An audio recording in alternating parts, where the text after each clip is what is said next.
Welcome back to the Tier 1 podcast, guys. We have a special guest. Her name is Nadine Fidel, and she's one of the best trainers in Houston. We're going to get more to her background. Nadine, welcome to the show. Yes, thank you. Thank you so much for having me. Absolutely. It's a pleasure. Pleasure Good having to you see on. you again. Great seeing you again. So Nadine, before we get into what you do now, just a little background about yourself. Where'd you grow up?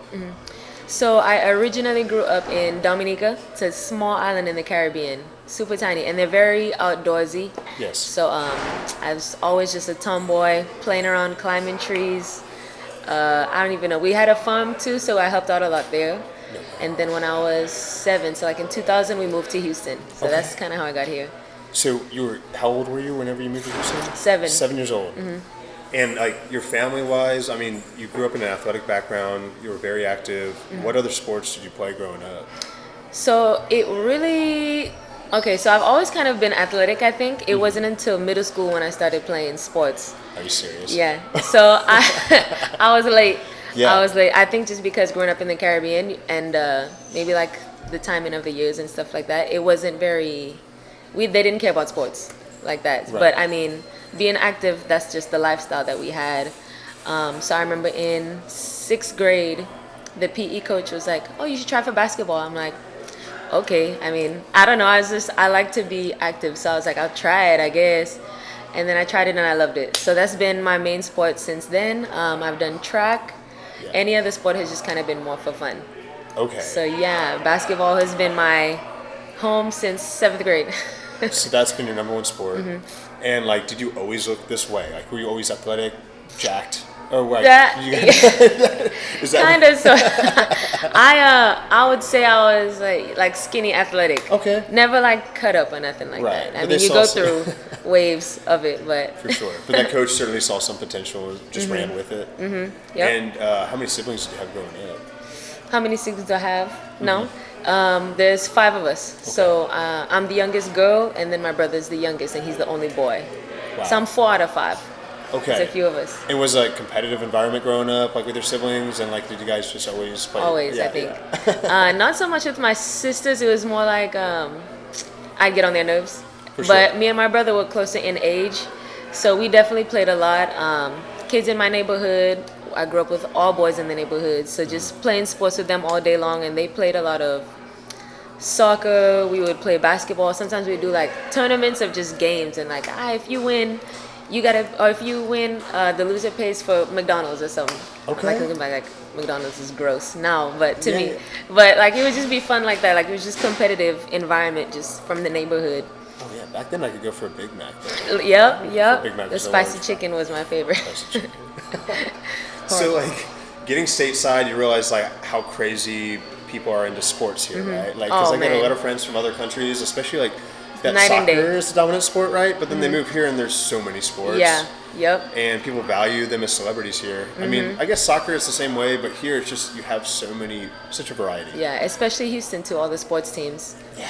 It blows my mind to think that soccer really is still the number one sport around the world, but here is more, I guess, baseball, specifically Houston, or Tricks in my football. hat, baseball. Yeah, definitely.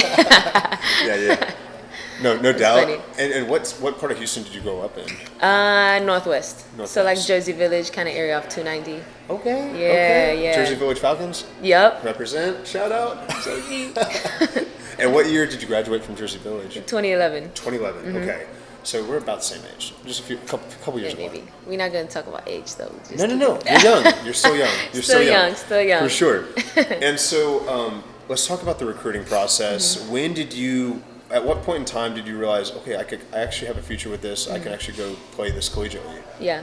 So I think for me, the recruiting side was hard just because my parents, they're traditional old school, and then they grew up in the Caribbean all their lives. So they was well, what's a basketball, So they had no idea how to do anything. I think it was maybe my junior year. I was like, I can't imagine not playing this the rest of my life, so I need to take it serious.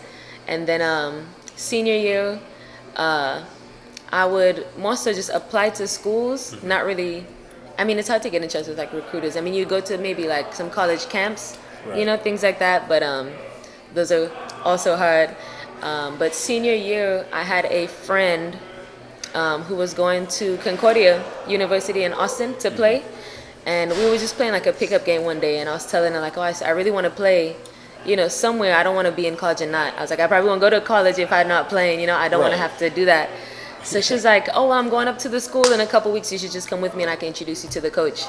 So that was one of the ways. So then I went there because she had to help with like a basketball camp. Okay. And so I went and I just told him my situation. And then he was like, okay, well, just hop in the camp. Like, let me see how you're doing with it. And then from there, he was just like, I love the grind. You're real athletic. I think we would love to have you on the team and stuff like that. So then that's how I got it. It was really lucky, though, because it was maybe a few weeks left to like apply to schools, Right. and then it was like done. So I was like, oh, thank God, because if I didn't get that, then I don't know what I would be doing. Well, because there is a deadline, right? There's a if you don't deadline. meet that deadline, you have to redshirt that first Yep, year. I had a buddy that happened to. Yeah, so I was like, Yeah. oh, it was like perfect timing. So I was like, it has to be, it's meant to be.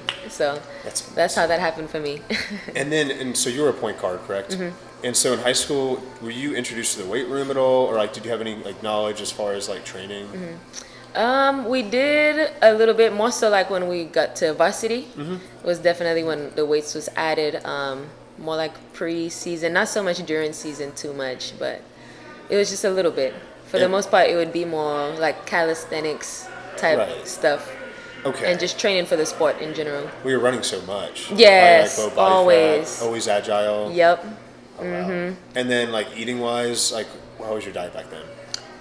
So it was still pretty good, I think. Well, I mean, besides, like the little fast food like McDonald's, all that stuff. But you're young, metabolism is good, right? Yeah. You just need to eat at that point. Yeah, and then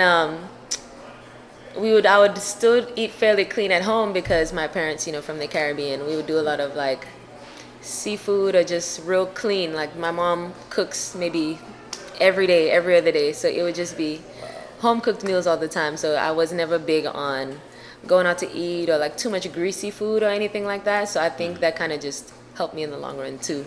I'm a It's foodie. always kind of just been in me. It's always been like just something that I just kind of grew up with it, so I think that's what helped. And I'm a foodie, so like, what was the best dish your mom made? Oh my God, that's a tough one. Yeah. Best dish. Okay, so there's like this one. It's like a red snapper, like the fish, but it's fried, and they put it in like a sauce with like bell peppers and all the stuff on top of rice. Yeah. That's always a go-to. And then this one is more like breakfast or like a snack. We call it bakes, but it's basically like fried dough. I mean, that's not that healthy, but you could put like we would either put like cheese or some type of meat in the inside and like eat it. Like it's so good, like crispy on the outside but like fluffy on the inside. Shout out to mom's cooking. Oh man, I'll have to bring you some one day. Please do. You're Please gonna have to do. try those. Yeah, I will. Because like I do cheat meals. Yeah, it's needed. It's for the mental health, really. It is. It is. And I think the body adapts well to it. Yeah, yep, very true. Okay, so you're in college now at this point. Let's, you're entering your freshman year. What did you notice right away on campus? Like, what was your transition like into college? You mean for the sports aspect or just in general? For the sports and academics, because I know that like Concordia is known for their academics, right? They have a high standard. So how was that transition as a student athlete overall? So it definitely kind of helps you dial in a bit. And I think because it was a smaller college, it was easier to kind of just go up to my professor like, hey, I'm going to be out this time, like I need help, and they would have a lot more like tutors on site type of thing or like for the team. How else would it? I think that's it on like the student side. I mean, on the sports side, it was definitely a lot more intense than I was used to for the compared to like my high school. Like I think my junior and senior year, I had a basketball coach. Yeah. So we would be practicing like 5 a.m. and then come back in the evening, like in the summer days, like 2 days, just because. So I think he helped kind of mentally prepare me there, because it was just like that in college. You have 2 days, training early. Like if you late to practice, the whole team runs. So it's a lot of pressure on you to like kind of be tight. High school is a lot more easy in the sense like, okay, 7th period we have basketball practice and you're already there. So it's not like you had to really do too much. But outside of, like in college, outside of just the general practices, it's a lot more you have to do on your own. Yes. So Yeah. that was a big difference too, for sure. Right, like you don't always have a coach holding you accountable, and like honestly, you can get more repetitions off the court than on the court Yeah. sometimes. Yep. Yeah. And they definitely notice that too. The coaches pay attention to all of that kind of stuff. So All right, they'll look at the cameras. They'll see who's at the gym. Yep, like, yep. who's asking for they a will key call to the you gym. out if something goes wrong. They say they are in the gym and you not doing nothing. They would call us out sometimes. Yeah, so Okay. it came in handy when you do extra credit. When you think they're not watching, they're still watching. Always watching. Always. And what was your diet like when you got to college? Did it change at all, or was it kind Not of eat whatever too you want? much. I would say okay. It probably did get a little worse just because broke college student. Oh. At least in the beginning. In the beginning, not so much now. For sure. So we would definitely rely on like maybe fast food or stuff like that some more, but still kind of at home, just trying to save money or just to be healthy in general. Just still cook at home a lot. Not every day, but at least every other day or so I'd try to cook at home, and like I had roommates, so we would just make enough for everyone, so that kind of helped too. And did you also like eat at the cafe, or was there like a food hall? or Yeah, anything we would like do the that? cafe every now and then, so it was okay. They didn't have crazy. I mean, like it sounds fancy. They'd have like this steak, it'd be cut, medium well, but I mean it's like But your cooking's better. just the cafe. Yeah, I don't want to toot my own horn. Just No, yeah, your cooking's better. Yeah. So you're transitioning into the athletics realm, and you're playing at a higher level. So tell us a little bit about your experience on the court. Like, did you start playing right away, or like what was that like? So I think, well, one, because I was like a walk-on, it was a little bit harder because they already had a freshman point guard that they had already had committed there, and then we still had a senior point guard that was also playing. So playing time was hard. Freshman year, I would just go, like they kind of put you in when there's like winning or like just to say you kind of played or got minutes. But it was definitely a fun team to be on my freshman year. That was probably my favorite, just because we did have a lot of seniors, so just learning from them, and they were super experienced. A few of them were like JUCOs Yeah. that transferred over and stuff like that. We did end up winning the championship my freshman year, so that was a lot of fun, just to be able to be a part of it. I feel like most people don't get that chance to at least see or be a part of it, so I was glad I was able to. Oh, you won a natty. Yeah, See, yep. I didn't know I that. should have brought the ring. Yep. Come on, you could. I know, I had the hardware with me. That's so No, it was a cool. lot of fun. It was a lot of fun. And our coach that year was really good too. He was very, we used to go by this thing, had it on our shirts and everything. FTD was fast, tough, disciplined. So, I mean, I still remember this to this day, and I kind of keep it in mind every now and then. Like, you just want to be fast, play hard all the time. You got to be gritty, like tough, and just disciplined. Just listen. We really trusted him and like everything he was saying. So I think that helps too when you have a coach that you really trust and can bond with like that. He was good about getting each of us in the office and was like, how are you doing? What's going on? Things like that. So Leadership's That super helped. important. Oh, We pride big. ourselves in that. We always Yep. explain that to our viewers. And so you had a good leader. oh, somebody he was you- amazing. Yeah. Yeah, I loved him, Coach Rainbow. You guys keep in touch? Not too much now. Yeah. Not too much now. He stayed with us, I think, one more year and then transferred to D2 school. And they won a championship their year too, and that he was with them. So yeah, he's good. I loved Coach Rainbow. He was probably my favorite coach that I've ever had. That's impressive. That's And impressive. actually, fun fact about him too, he's never played basketball. Baseball was his sport, so No way. he studied real well. So he just I knew guess how to lead. He knew how to manage. He knew like personalities and how to cope. And so. It shows the importance of that too. Like you don't.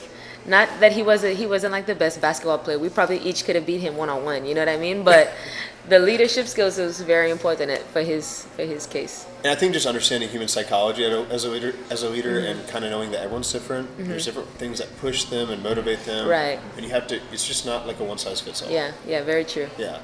And so, what did you major in in college? Finance. Finance.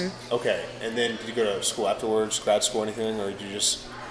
Straight to work after that. And then we're going to get into, because upon you graduating college, what was that transition into the professional realm? Because I know you kind of entered the finance world Yeah. for a bit. Yeah. And so tell us a little bit about that. So I've always kind of enjoyed numbers or like money, right? Yes. And just being on the back end of that, like of the business, and just seeing how the money flows and how it operates through there. So I wanted to really dip my feet in there career wise. I feel like every company needs finance department, right? So that's not a job that's ever gonna go out. So I started doing it, and then maybe a few months in, I was like, this is super boring.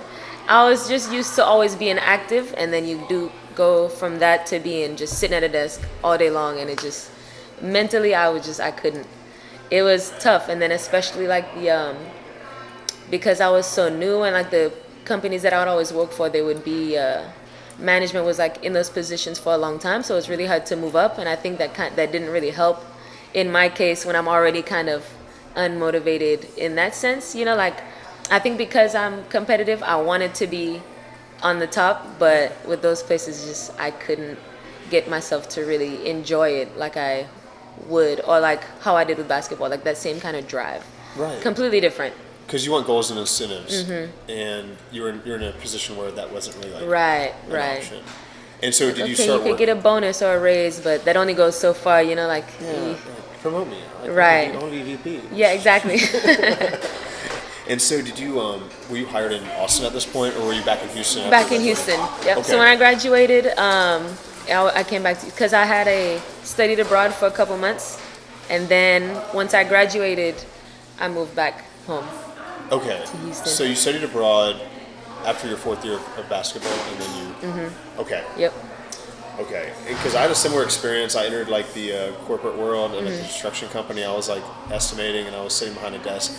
It's tough as an athlete. Right. Going from like 8 hours of activeness a day to 8 to 10 hours of sedentary. Oh man, it's insane. I never thought I would look at it like that, and it wasn't until I got in that position. And then I think too, because I moved back I was in Austin and I moved back to Houston. I didn't have as many friends and stuff like that, so it was hard for me to find like, okay, where can I be active? Where can I play basketball? Who's doing this here? So that it was kind of I had kind of got a little depressed. This felt like a breakup, like I can't believe this over. Right. So it took a lot out of me. Like, at least my first year or two back in Houston, it was just hard for me to find a groove or like what I enjoyed, because I was like, basketball is gone. I'm in this job.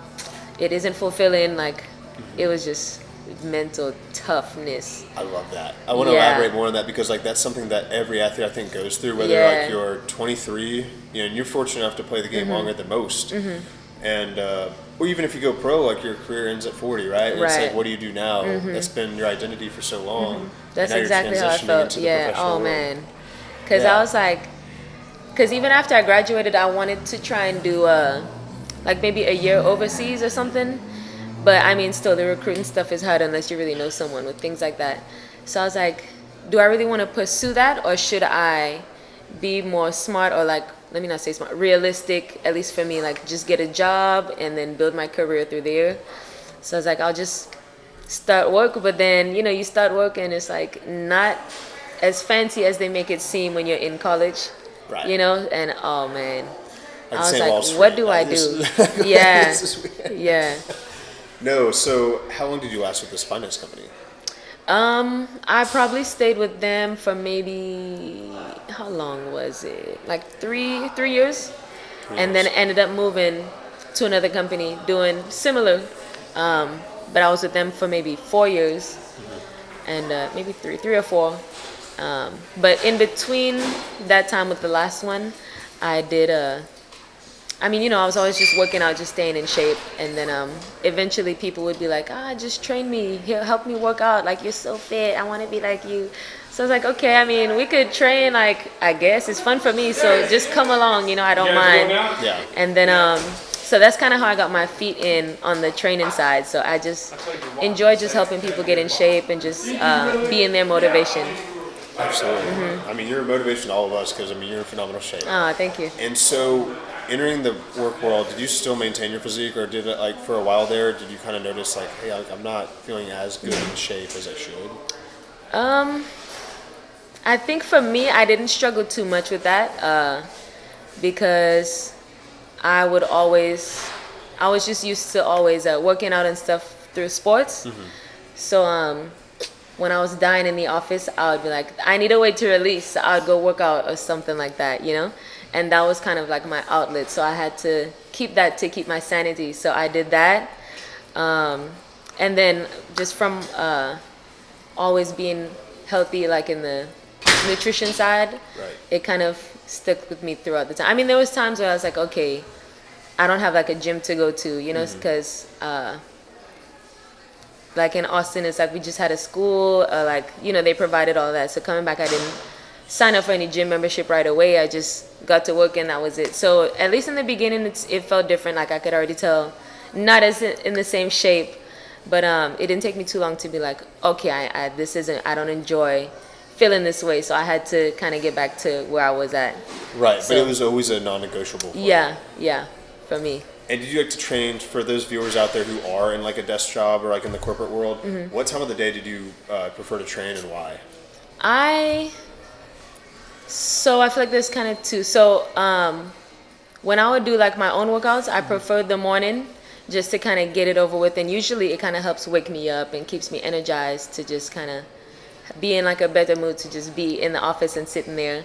And then even too, I think that helped me stay a little bit healthier throughout the day. Just, you know, because once you kind of set the tone for yourself, it's easier to just keep the momentum going than, oh, I wake up late and then I'm rushing and I got to get a quick breakfast here and like, oh, I'm already in the hole, I might as well go here. But if I didn't work out then, so eventually I found a place to play basketball. So I would do that at night. So like the basketball runs were always at night, and I think, you know, you get more people there, and then it's usually it was normally like 7 or 8 p.m. So you kind of have time to go home, get your mind right, you know, get all your stuff. So if it was definitely like basketball shape, I would do that at night, like in the evening. But if it was just like a general workout that I was just like, I need to kind of get back in shape or do something for myself, it was the morning.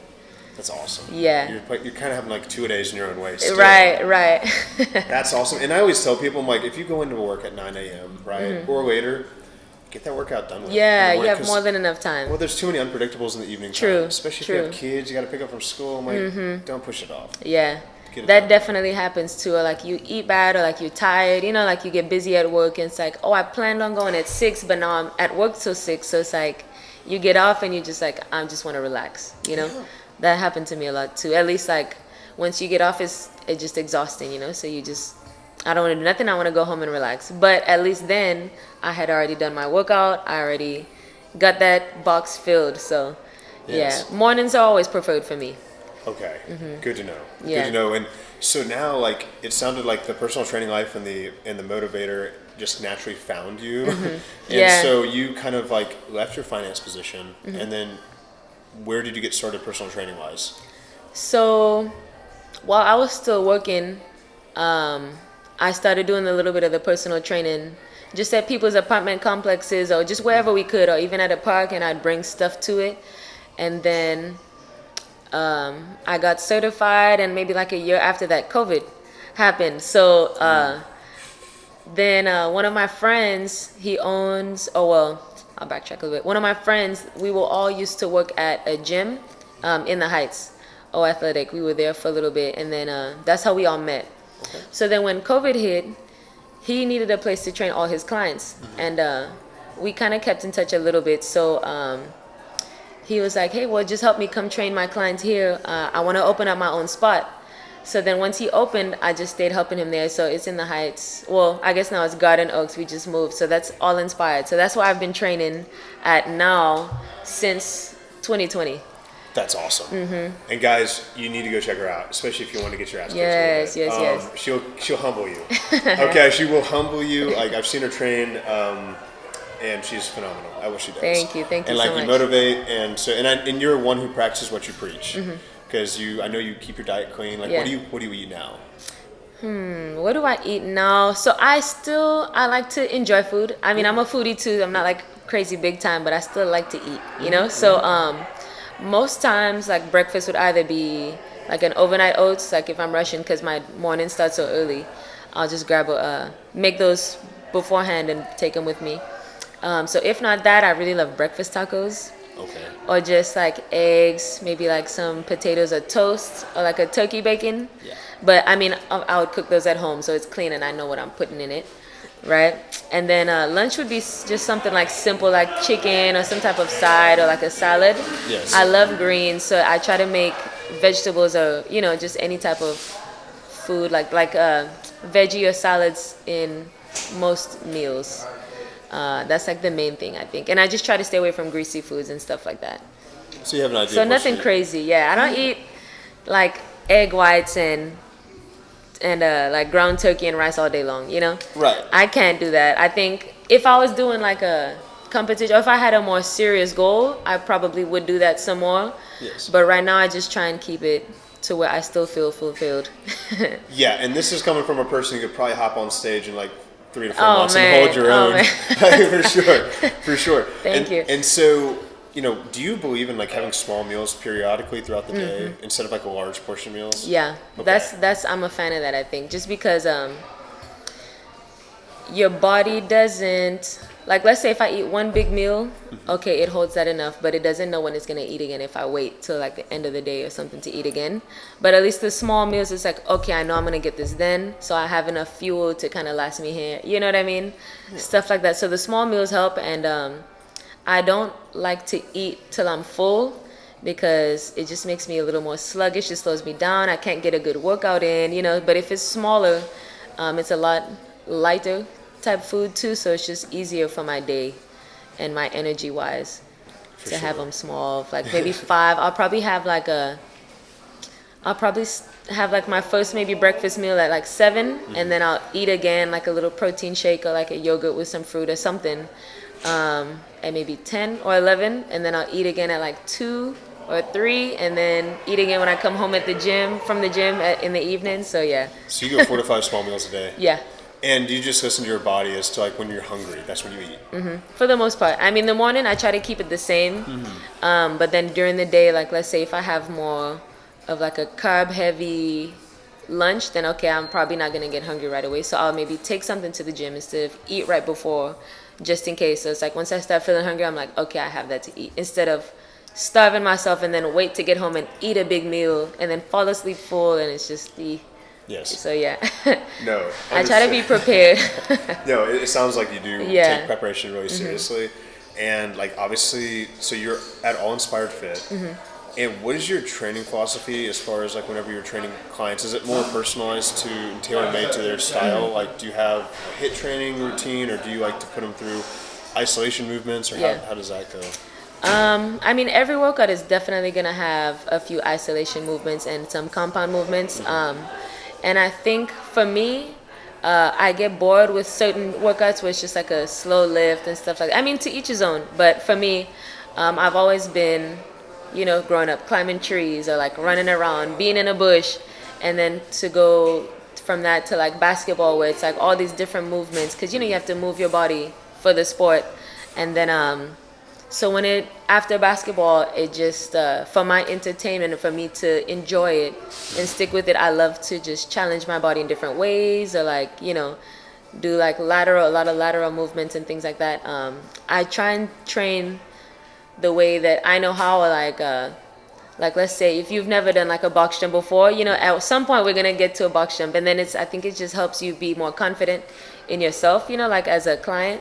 Yeah. So I definitely try to train people as if they're athletes, because you know they all move in different ways, and your body is meant to move in different ways. So I try to do different planes, you know, isolation movements, compound movements, things like that. I try to mix it up for sure.